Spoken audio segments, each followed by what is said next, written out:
question. It's mentioned even initially when a devotee performs bhakti, kleshagni, all the kleshas go away. But the point is, even why the bhakti doesn't remove the quality of humility, a devotee being humble or being proud. Even we see, you said knowledge also is dangerous. Sometimes one becomes proud. Bhakti itself not remove this unwanted quality. Should a devotee endeavor to remove this, or the bhakti will remove it? பக்தியை பயிற்சி செய்ய தொடங்கும் பொழுதே அந்த பக்தரிடம் இருக்கும் கிளேசங்கள் அனைத்தும் போய்விடும் என்று கூறப்பட்டுள்ளது. அவ்வாறு இருக்கையில் பக்தி செய்யும் ஒருவருக்கு ஞானம் இருந்து அகந்தை இருந்தால் அதை ஏன் இந்த பக்தி விளக்காமல் இருக்கிறது? அந்த பக்தர் எவ்வாறு இந்த அகந்தையை கைவிடுவது? So the first quality of bhakti is kleshagni, which means destroy all suffering. That includes karmas, and then desires, and then ignorance. And if we remove ignorance, then everything is removed. So it includes everything. பக்தியின் முதல் வேலையே கிளேசங்களை அழிப்பது. அது கர்ம வினைகளை அழிக்கிறது, ஆசைகளை அழிக்கிறது, அறியாமையை அழிக்கிறது. But the more subtle aspects take longer to destroy. ஆனால் சூட்சமமான விஷயங்கள் அழிப்பதற்கு நிறைய காலம் எடுத்துக்கொள்கிறது. And therefore we go through the process of anartha nivritti, in which gradually these anarthas are destroyed. இதன் காரணமாகத்தான் நாம் பக்தியில் அனர்த்த நிவர்த்தி என்ற நிலையை அடைகிறோம். அங்கே படிப்படியாக நம்மிடம் இருக்கும் அனைத்து அனர்த்தங்களும் அழிக்கப்படுகிறது. So that anartha nivritti takes place by the performance of bhakti itself. It's a stage of bhakti. இந்த அனர்த்த நிவர்த்தியானது நாம் பக்தி செயல் செய்யும் பொழுதே நிகழ்கிறது. அது பக்தியின் ஒரு நிலையாகும். However, if we never want to get rid of the anarthas, that's also a problem. ஆனால் நம் அனர்த்தங்களை கைவிட நாம் விரும்பவில்லை என்றால் அதுவும் நமக்கு ஒரு பிரச்சனையாகும். So the qualification for bhakti, of course, is yes, we have to think of ourselves as a servant of the Lord, and we cannot have too much material attachment. எனவே பக்தியின் பிரதான தகுதி ஒருவர் தன்னை பகவானின் சேவகனாக கருத வேண்டும். அதோடு அதிகமான பௌதிக பற்றுக்களை அவர் வைத்திருக்க கூடாது. So when it becomes very strong, it becomes the 10th aparad. அவ்வாறு பௌதிக பற்று நான் எனது என்பது அதிகமாக ஒருவரிடம் இருந்தால் அவர் 10வது அபராதத்தை நாமத்திற்கு எதிரான 10வது அபராதத்தை செய்கிறார். So if we can think we can maintain all of our material attitudes and we don't want to give them up, and we can also perform bhakti, then this becomes a problem. We're trying to go in both directions at once. எனவே நாம் பௌதிக பற்றையும் வைத்துக்கொண்டு அதே சமயத்தில் பக்தியும் பயிற்சி செய்வேன் என்று நினைத்தால் அது நமக்கு பிரச்சனையாகும். ஏனென்றால் ஒரே சமயத்தில் இருவேறு பாதைகளில் நம்மால் செல்ல முடியாது. Or it is like the wedding party going up the river and they got the anchor in it, so you kept too much material attachment, you don't want to get rid of them, you do all the activities, you don't go anywhere. உதாரணத்திற்கு கப்பலில் நங்கூரத்தை போட்டுவிட்டு நாம் எவ்வளவுதான் கப்பலை நகர்த்த முயற்சித்தாலும் அந்த கப்பல் நகராது. அதே போல பௌதிக பற்றை அதிகமாக வைத்துக்கொண்டு பக்தியில் முன்னேற ஆசைப்பட்டால் நம்மால் பக்தியில் முன்னேற முடியாது. So in beginning bhakti with that faith, then we also have to have this attitude that though we have some attachments, we're also willing to give them up. எனவே பக்தியின் தொடக்கத்தில் நமக்கு அதில் நம்பிக்கை இருப்பதோடு பௌதிகமான பற்றுக்கள் நம்மிடம் இருந்தால் அதை கைவிடுவதற்கும் நாம் தயாராக இருக்க வேண்டும். And if we don't want to give them up and we keep indulging in them, then this is very difficult to advance. அவ்வாறு பௌதிக பற்றை கைவிடாமல் நாம் தொடர்ச்சியாக அதில் ஈடுபட்டு கொண்டிருந்தால் பக்தியில் முன்னேறுவது மிகவும் கடினமான விஷயமாகிறது. So it is like planting the bhakti lata in the garden and then watching the weeds grow and then saying I want to grow the weeds bigger than I want to grow my bhakti lata. Start watering the weeds. இது எதோடு ஒப்பிடப்படுகிறது என்றால் பக்தி என்ற விதையை தோட்டத்தில் விதைத்து அந்த செடி வளரும் போது இந்த பௌதிக பற்று என்ற களைகளும் சேர்த்தே வளர்கிறது. நாம் களைகளை பிடுங்காமல் அந்த செடி வளர்வதை பார்க்க ஆசைப்பட்டால் அது எப்படியோ அதே போல்தான் இந்த நிலையம்.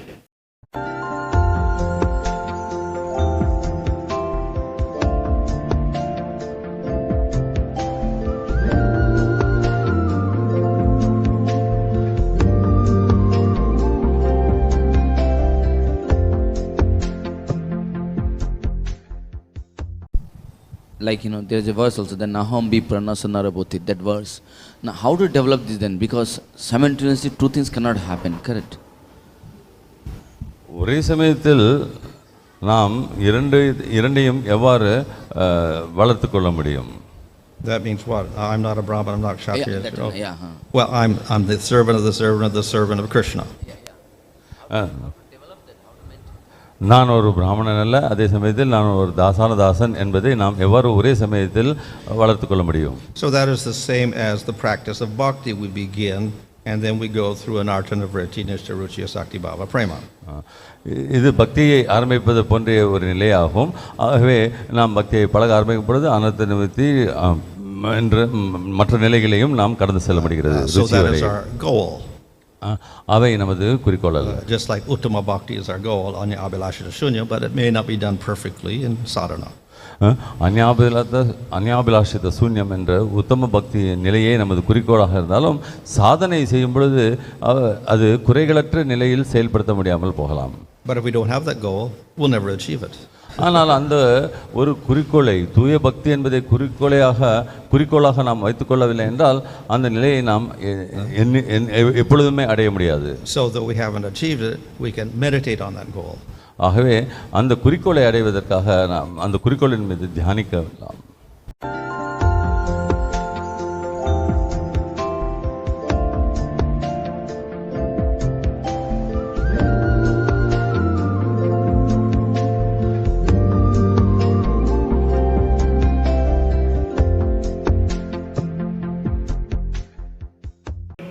Symptoms for a sadhaka to know that he is making satisfactory progress in bhakti. It seems material desires diminish very slowly. ஒரு பக்தர் தன்னுடைய பக்தி சாதனையில் முன்னேறுகிறார் என்பதற்கு அவர் கண்டறிய வேண்டிய அறிகுறிகள் என்ன? பொதுவாக பௌதிக ஆசைகள் மிக மெதுவாகவே ஒருவரிடமிருந்து மறைந்து விடுகிறது. Well, of course, two obvious symptoms are advancement is less attraction to material things, and the other is more attraction to Krishna. ஒருவர் பக்தியில் முன்னேறுகிறார் என்றால் அவர் ஜட விஷயங்கள் மேல் பற்று குறைந்து கொண்டே இருக்கும், அதே சமயத்தில் கிருஷ்ணரின் மேல் உள்ள பற்று அதிகரித்துக் கொண்டே இருக்கும். So by concentrating on developing our attraction for Krishna, then automatically attraction for material things will decrease. கிருஷ்ணரின் மேல் பற்றை அதிகரிப்பதில் ஒரு கவனம் செலுத்தினால் தானாகவே பௌதிக பற்று மெல்ல மெல்ல குறைந்துவிடும்.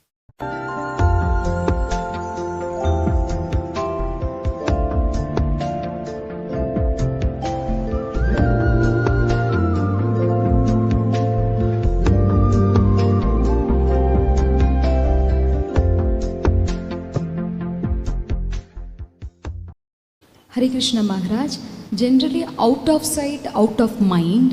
So for pure devotees, when Krishna is out of sight, they develop like Vipralamba Bhava. But for the sadhakas, it is other way around. Like how to overcome this and attain constant remembrance of Krishna. தூய பக்தர்கள் கிருஷ்ணரை நேராக காணாத பொழுதும் விபரலம்ப பாவத்தை வளர்த்துக் கொள்கிறார்கள், மனதின் மூலம் அவரை ஸ்மரணிப்பதன் மூலமாக. ஆனால் ஆரம்ப நிலை சாதகர்கள் இதில் எவ்வாறு செயல்பட வேண்டும்? We have all the angas of bhakti, and their purpose is to always remember Krishna. பக்தியின் அங்கங்களின் குறிக்கோளே பகவான் கிருஷ்ணரை எப்பொழுதும் நினைவில் வைத்துக் கொள்வதே ஆகும். So therefore, through hearing and chanting and worshiping the deity, we get the association of Krishna.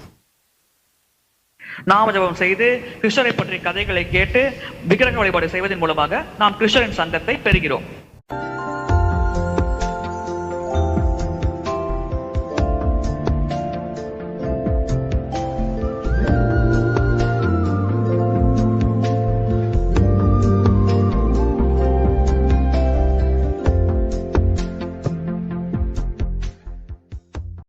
What is the qualification to hear the pastimes of Lord Krishna with gopis? பகவான் கிருஷ்ணர் கோபியர்களோடு புரிந்து லீலையை கேட்பதற்கு ஒருவருக்கு தேவையான தகுதி என்ன? What is the qualification required?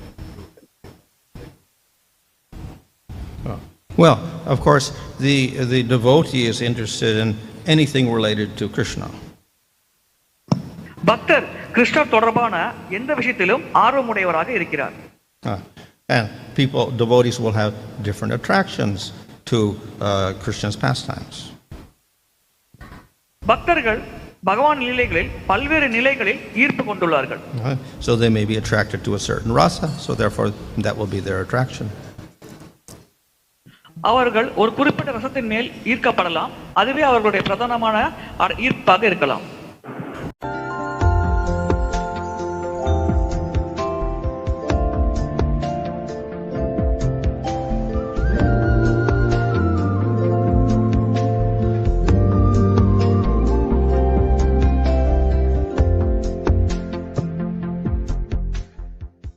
How Ajamil can get mukti? He has done so many papas compared to Bharat Maharaj. அஜாமிலன் பல பாவங்களை செய்தாலும் முக்தி அடைந்தார். எவ்வாறு அது நடந்தது? பரத மகாராஜை காட்டிலும் அவருடைய பாவங்கள் அதிகமாக இருக்கிறது. Well, mukti is not the goal for the devotee. பக்தரின் இலக்கு முக்தி அல்ல. So the sinful person simply by accidentally chanting can destroy all of his karmas. ஒரு பாவி எதேச்சாக நாமஜபம் செய்தால் கூட அவர்களுடைய கர்ம வினை அழிக்கப்படுகிறது. But the devotee does not want that. In fact, he avoids that. ஆனால் பக்தர் இதை விரும்புவதில்லை. அதனால் இதை அவர் தவிர்க்கிறார். So the case of Ajamil, of course, that though he technically was free of all of his karmas, he came back to life and then he desired to serve the Lord, so he became a devotee.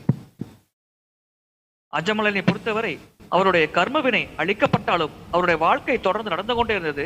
அந்த சமயத்தில் அவர் பகவானின் சேவையில் ஈடுபட விரும்பினார். He got the mercy of the Vishnudutas. Vishnu தூதர்களின் கருணை அவருக்கு கிடைத்தது. And by performing bhakti, then he went to Vaikuntha.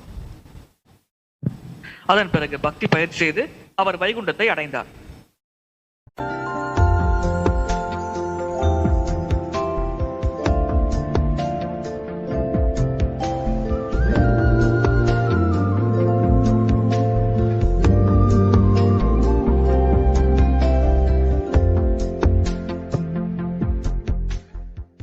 First means because some people explain like this, because devotees are so much engrossed and absorbed in the service of the Lord, they forgot to take food and other things.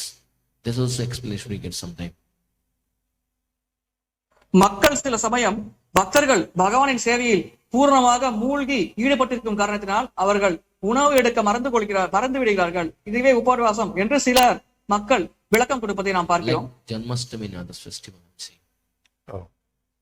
Well, for people doing sadhana, of course, it's maybe if they're busy, they would fast, but not because it's a rule, but simply because they're busy. But those obviously who are advanced, then naturally they are not taking food or whatever like that, like the Goswamis. So that is, we could say it's their nature rather than a vrata or anything like that. ஆரம்ப நிலை பக்தர்கள் வேண்டுமென்றால் நேரடியாக வேலைப்பளு காரணமாக இந்த போன்ற உபவாசத்தை அனுஷ்டிக்க நேரிடலாம். ஆனால் முதிர்ந்த நிலை பக்தர்கள் பகவானின் திருப்திக்காக பக்தியில் முன்னேற வேண்டும் என்ற இலக்கிற்காக உபவாசத்தை கடைபிடிக்கிறார்கள்.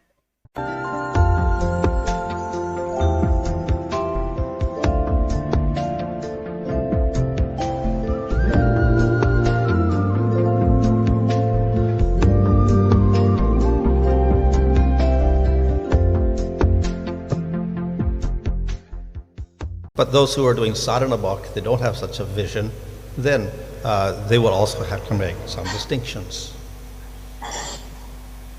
சாதன பக்தி செய்பவர்கள் இது போன்ற பார்க்கும் கண்ணோட்டம் இல்லாத காரணத்தினால் அவர்கள் சில வேறுபாட்டை காண்கிறார்கள். And the distinction they make is that those persons who do have faith or are favorable, then they will make them recipients of the mercy of Bhagavan. அவர்கள் பார்க்கும் வேறுபாடு என்னவென்றால் பக்திக்கு சாதகமாக செயல்படும் மக்களை பகவானின் கருணை பெறுவதற்கு உதவுகிறார்கள். But they do not hate any jiva. ஆனால் அவர்கள் எந்த ஜீவாத்மாவையும் வெறுப்பதில்லை. But they may avoid those who are hating the Lord, atheists, etc., because it's unfavorable for their bhakti. ஆனால் நாத்திகர்கள், பகவானை வெறுப்பவர்கள் போன்றவர்களை இவர்கள் தவிர்க்கிறார்கள். ஏனென்றால் அது பக்திக்கு சாதகமற்ற ஒரு சூழ்நிலையை ஏற்படுத்தும். So therefore the devotees can see everybody equally in one sense, but the Madhyamadikari deals with one way, the Uttamadikari deals with them in a different way. பக்தர்கள் ஒரு வகையில் அனைத்தையும் அனைவரையும் சமமாக பார்த்தாலும் மத்திய அதிகாரியானவர் ஒரு வகையில் செயல்படுகிறார், உத்தமாதிகாரியானவர் சற்று வேறுபட்ட வழியில் செயல்படுகிறார். And the Kanishta Adhikari doesn't have that vision at all. He only sees the Lord in the temple. கனிஷ்ட அதிகாரிக்கு இது போன்ற சமமாக பார்க்கும் தன்மையே இருப்பதில்லை. அவர் ஆலயத்தில் மட்டுமே பகவானை காண்கிறார்.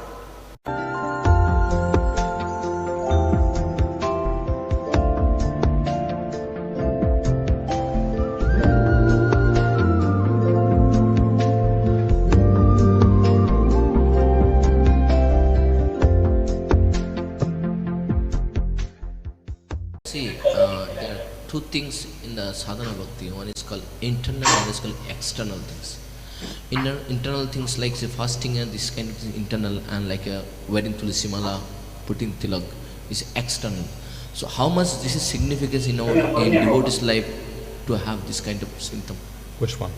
Like wearing tulsi mala, putting tilak and fasting, this kind of things. How much this is significant for the sadhakas? பக்தி சாதனையில் உபவாசம் என்பது உட்புறமான ஒரு பகுதியாக கருதப்படுகிறது. வெளிப்புறமாக திலகம் அணிவது, துளசி மாலை அணிவது போன்ற செயல்களை பக்தர்கள் செய்கிறார்கள். இது போன்ற வெளிப்புறமான செயல்கள் எந்த அளவிற்கு ஒரு பக்தருக்கு முக்கியமானது? Well, all of these different elements are mentioned as angas of bhakti, so therefore they're all very powerful. இந்த குறிப்பிட்ட செயல்கள் அனைத்தும் பக்தியின் அங்கங்களாக குறிப்பிடப்பட்டுள்ளது. எனவே இவை அனைத்தும் மிக மிக சக்தி வாய்ந்தவை.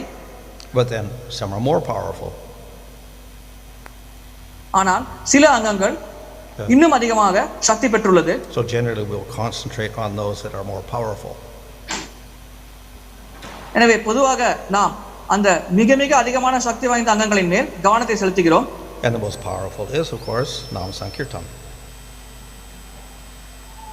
மிக உயர்ந்த சக்தி வாய்ந்தது நாம சங்கீர்த்தனமாகும். So it's not that you have to do all of the angas of bhakti. நீங்கள் பக்தி அனைத்து அங்கங்களையும் கடைபிடிக்க வேண்டும் என்ற அவசியம் இல்லை. But if we were to omit some of them, then at least we still do Nam Sankirtan. சில அங்கங்களை நாம் கடைபிடிக்காமல் இருக்கலாம், ஆனால் குறைந்தபட்சம் நாம் நாம சங்கீர்த்தனத்திலாவது ஈடுபட வேண்டும். So we do that, and the others we may or may not do the other things. அதை நாம் கண்டிப்பாக கடைபிடித்தாக வேண்டும். மற்ற அங்கங்களை நாம் கடைபிடிக்கலாம், கடைபிடிக்காமலும் இருக்கலாம். And still we get all success. அவ்வாறு செய்தால் கூட நமக்கு இறுதி வெற்றியானது கண்டிப்பாக கிடைக்கிறது. There is also explanation like see Vaishnava means like tilak, kantimala. Like, but then if you're in a country that doesn't allow it, then you can't do it. So you don't do it, and you just chant Hare Krishna. And you may not be able to chant Hare Krishna publicly, so you do it to yourself or in your house. So but nevertheless you continue the chanting even if you can't put your tilak on or whatever. வைஷ்ணவர் என்றாலே திலகம் மற்றும் கண்டிமாலை அணிந்திருக்க வேண்டும் என்ற ஒரு குறிப்பு உள்ளதே. அதை பற்றி நீங்கள் என்ன கூறுகிறீர்கள் என்பது கேள்வி. நீங்கள் ஒருவேளை அது போன்ற திலகத்தை அணிவிக்க கூடாது என்ற ஒரு சட்டத்தை கடைபிடிக்கும் நாட்டில் இருந்தால் நீங்கள் அதை அணிவிக்காமல் மனதளவில் அதை நீங்கள் அணிவித்துவிட்டு நீங்கள் ஹரே கிருஷ்ண மகாமந்திர ஜபத்தில் ஈடுபடலாம். அதுவே உங்களுக்கு அனைத்து சிறப்பான பலன்களையும் தரும். So it's like some circumstances we have to see. If circumstances doesn't allow, then accept it. But if circumstances allow, then we do. If we neglect that anga bhakti, then then we do. சூழ்நிலைகள் நம்ம இது போன்ற பக்தி அங்கங்களை கடைபிடிக்க பிடிப்பதற்கு எதிராக இருந்தால் இதை நாம் ஏற்றுக்கொள்ளலாம். ஆனால் சூழ்நிலைகள் சாதகமாக இருந்தும் ஒரு பக்தர் அவ்வாறு இந்த அங்கங்களை கடைபிடிக்காவிட்டால் அப்பொழுது நாம் என்ன புரிந்து கொள்வது?